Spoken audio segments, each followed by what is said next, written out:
Sa Digo City, usa ka lalaki ang gidunggab sa iyang manghud. Samtang laing lalaki ang gidunggab sa sospek.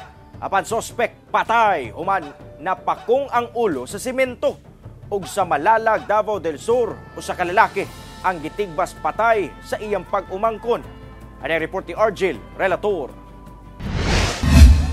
Samdan ang 36 anyos nga lalaki human gidunggab gamit ang kutsilyo sa 26 anyos nga lalaking manghud ni ini sa barangay Sinawilan, Digo City, alas 10:40 Biyernes sa gabi. Sa investigasyon, nag-inom ang magsuon sa ilang silingan dihang nagkainitay. Miuli ang sospek sa ilang balay ug nagkuha og kutsilyo ug dinhina gidunggab sa tiyan ang iyang magulang.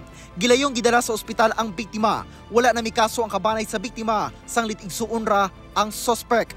Sa barangay Kapatagan, sama dinunggaban sa tiyan ang nihiaguman sa 37 anyos nga lalaki. Human gidunggab sa laing 48 anyos nga lalaki, alas 10:35 Domingo sa gabi. Sa investigasyon, nag-inom ang biktima sa usa ka tindahan, dihang kalit gidunggab sa tiyan sa sospek gamit ang kutsilyo.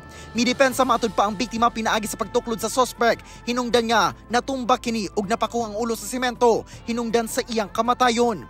Gikustodiya sa kapulisan ang biktima, kinsa wala mihatag og pahayag alang sa pagpasaka og kaso tungod sa pagkamatay sa sospek.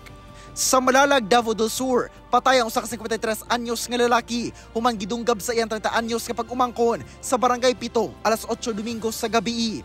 Sa inisyal nga investigasyon, nanghasi matud pa ang biktima sa iyang babaeng igsuon. Naabtan kini sa pag-umangkon o gitambagan nga muhunong na. Nasuko daw ang biktima o gisulayan pagtigbas ang iyang pag-umangkon gamit ang lagaraw.